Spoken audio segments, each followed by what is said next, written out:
So my name is Howard Bono, and I am the founder of the Financial Revival Group. Most of you know me from some place or another. I've been in the mortgage business for 20 years and wrote a book about helping people to manage their money.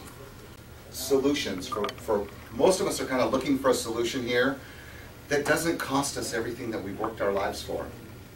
Most of our clients are either in their 20s or in their 50s.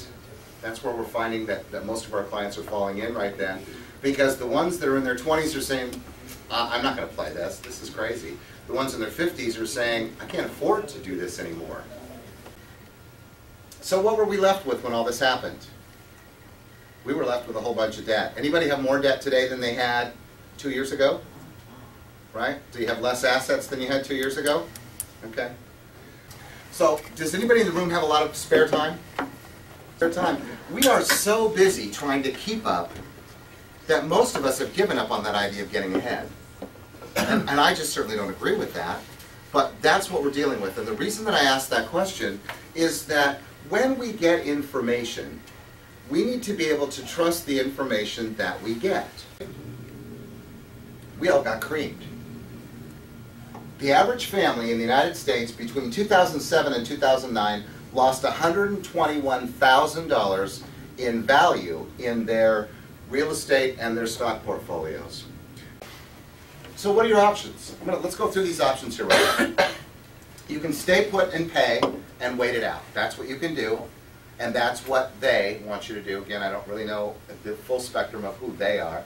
You can sell your house and pay the difference. We've talked about that. If you bought that house in 2007 for $300,000, it's about $115,000 that you'd have to come up with. You can get a loan modification. Anybody try to get a loan modification? If you get a loan modification, now what happens is you got to go back to number one.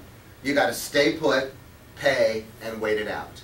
Because nothing has happened in a loan modification that's going to assist you on the fact that your house has plummeted in value, and we believe as a company that it's going to continue to plummet.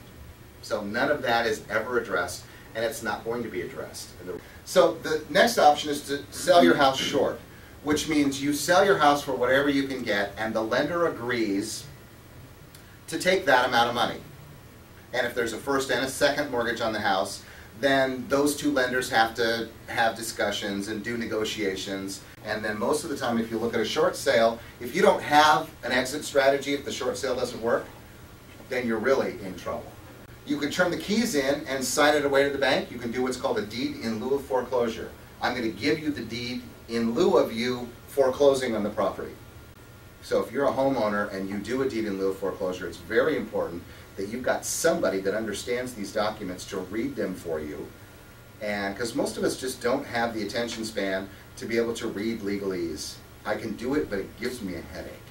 So that's why we have a lawyer in this office, so I can go in here and say, Nick, read this and tell me in English what it actually says. You can file for bankruptcy. If you go to an attorney, that's the only option that an attorney's got for you, is to file for bankruptcy. And in some cases, in our members, we're seeing about a third that it makes sense for them to file bankruptcy, but for 2/3, no. Or you can give your house back on your own terms and you can keep the money. That's where we come in. That's primarily what we do. But we also walk you through all of those different options. Now we're going to talk about more of this stuff as we go. I just wanted to kind of put this in your mind for now.